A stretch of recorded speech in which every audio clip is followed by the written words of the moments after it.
Thank you, ladies and gentlemen. I want to update you on a matter of significant importance to the sovereignty and security of the Republic of the Sudan. Recently, the Sudan submitted a formal request to the UN Security Council to discuss the United Arab Emirates' aggression against our nation through its continuous multifaceted support for its local proxy, the genocidal militia of the RSF. This request was articulated in 2 detailed letters to the Council, highlighting the urgency and gravity of the situation. Our submission to the Security Council was clear and specific. We sought a dedicated meeting to address the acts of aggression perpetrated by UAE against the Republic of the Sudan. The purpose of this request was to ensure that Security Council is fully apprised of violations and to seek appropriate measures to address and rectify the situation. Despite our clear and unequivocal request, the Presidency of the Security Council, due to the pressures exerted on them, decided to convene a meeting in a manner that does not align with our expectations or the seriousness of our complaint, let alone the disastrous situation in our country. The topic and format of the meeting, as decided by the Presidency, were not in accordance with our specific request. Instead, the meeting has been structured as a generalized manner, which we believe dilutes the focus and urgency of our concerns. This is not an attack against the President of the Security Council at all. In fact, we commend his laborious efforts to reach a consensus with a view to convening this meeting. And we also commend and applaud the practical consensus that he managed to realize. Sudan remains steadfast in its commitment to pursuing a dedicated meeting focused solely on our complaint against the UAE. We are determined to engage with the Security Council in a manner that adheres to Article 3 of the Council's Rules of Provisional Procedure.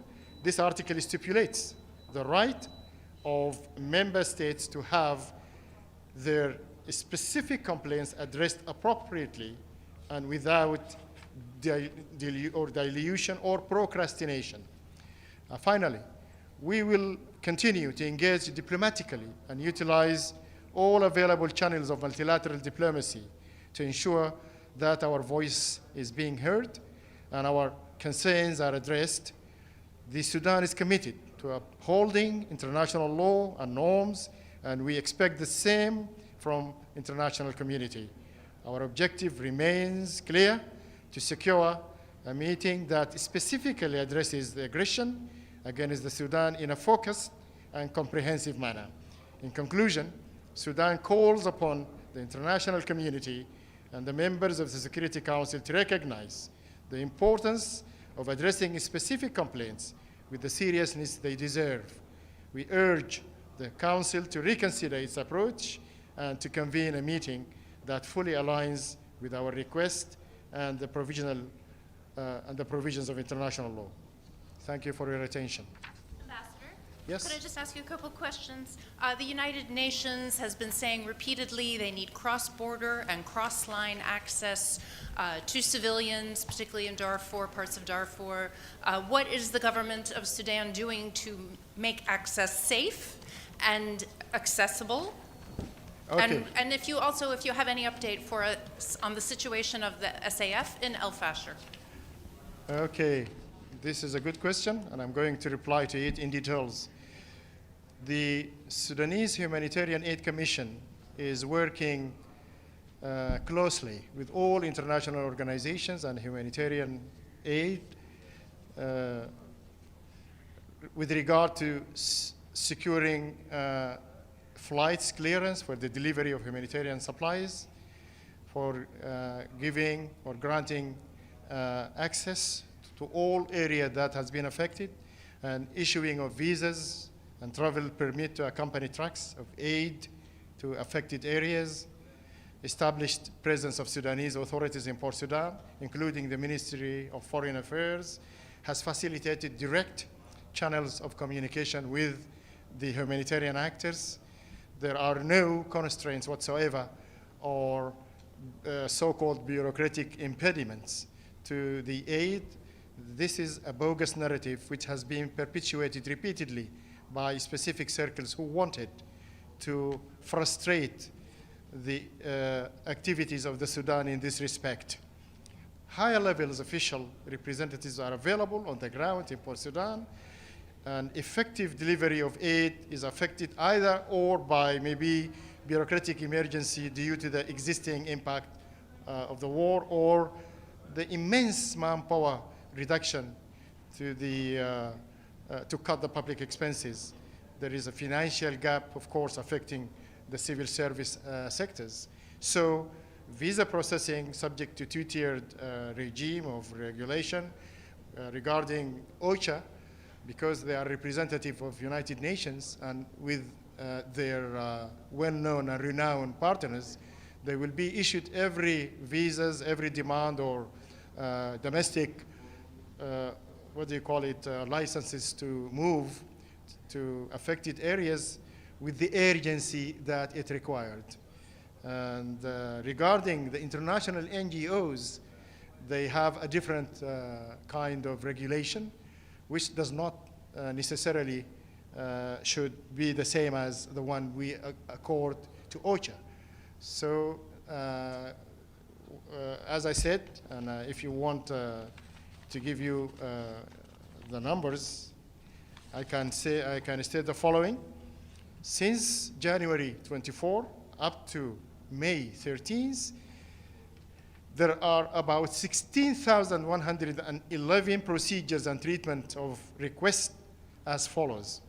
There is 10,624 movements notices have been issued, 1,500 visas have been issued, 1,034 materials transfer procedures have been authorized, 715 addresses for banking procedures have been made, 252 customs exemptions have been also made, and Sudanese authorities have offered or exempted the aid from tax to an amount tantamount to over $350 million. In addition, there is over 30 technical agreements have been made. There is finally there is around 2,064 accreditations for the certificates of employees of the organizations have been made. So what else can we do then? Then, if you regard the humanitarian access, we have authorized together with the participation of the coordinator, humanitarian coordinator or residence coordinator in Sudan, and with Mr. Griffiths, internal humanitarian aid routes. There are around 6 of them. They will all lead to Al-Fashir and Darfur.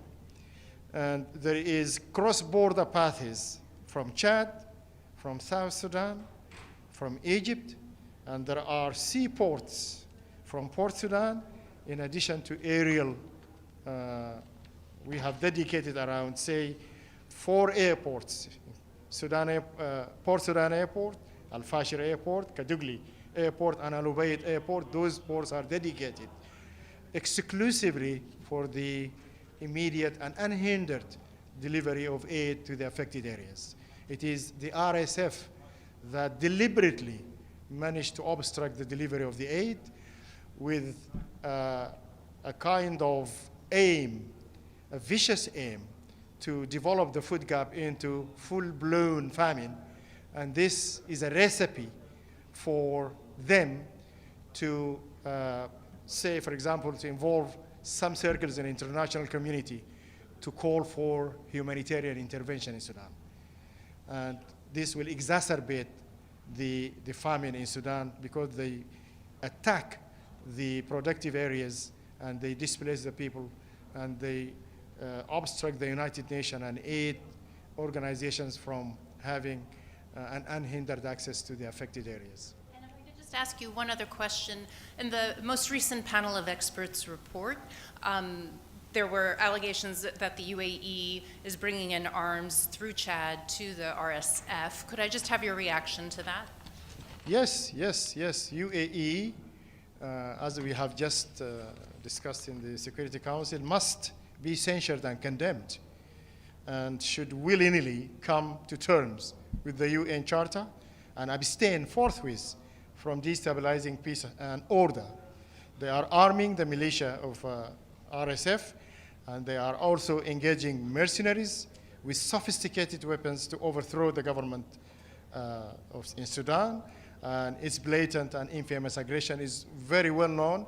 It has been documented with investigative journalists in America, in Britain, and across EU. And also it has been, it has been also mentioned in the panel of experts report in December 2023. So we say here in this respect, creeping immunity or impunity in this respect is not unacceptable, but dangerous. The UAE behaves like a rogue state. It must be punished for invading Sudan through local and foreign actors and proxies. The weight of evidence show. And the RSF do not have any legitimate demand to be accommodated. It is not a political entity. They use the armada supplied by the AU, by the UAE to kill civilians, to destroy infrastructure, to rape women and girls, to displace people from their abodes and homes and local, local homes, driven by vicious motivation for using military power to usurp political power. Their project failed. They must be accountable to all atrocities against the Sudanese people and their women and girls and children and vulnerables. And the people persuaded have been perpetuated, all these crimes have been perpetuated in cold blood, in a savage manner, and they must be accountable to this. Suppressing aggression, trends of rogue elements is a legal and political imperative. So we think that there must be accountability regarding the UAE interventionism, evil interventionism in Sudan, and with it using its local accomplices. And there must be reparation and restitution for Sudan. Failure of the Security Council to take action in respect of this primary responsibility, and that the Charter will usher in, according to our estimation, and encourage chaotic world order and deconsecration of peace and security, a well-established principle of the post-World War legal order. So we have noticed that since Sudan have been listed into the Security Council agenda from 2003, up until today, or to date, Security Council have convened 500 meetings. And from the outbreak of the war, which is in 15 April, up until now, Security Council convened in private and public meetings over 34 times. But there is no action has been taken. So we are asking the Security Council to stop talking the talk and to start walking the walk. Any more questions? Where are the mercenaries from, Ambassador? Pardon? Where are the mercenaries from? The mercenaries are recruited from within Chad and from specific countries in the Sahel and from southern Libya. They are include local tribes, and we have narrated this. If you go back to our complaint, we have mentioned everything, and we mentioned the state as well. So there is a kind of trying to expand the activity of the RSF to rely heavily upon the ethnic factor, which overlap with specific local tribes across the borders to the Sahel, and trying to recruit them in this bloody agenda in order to destroy Sudan, and to use this UAE armada as a device to, as they wanted, to rebuild a Sudan that suits their conditions, to be ruled by their surrogates, and this is the challenge. Any more questions? No, thank you very much for your cooperation.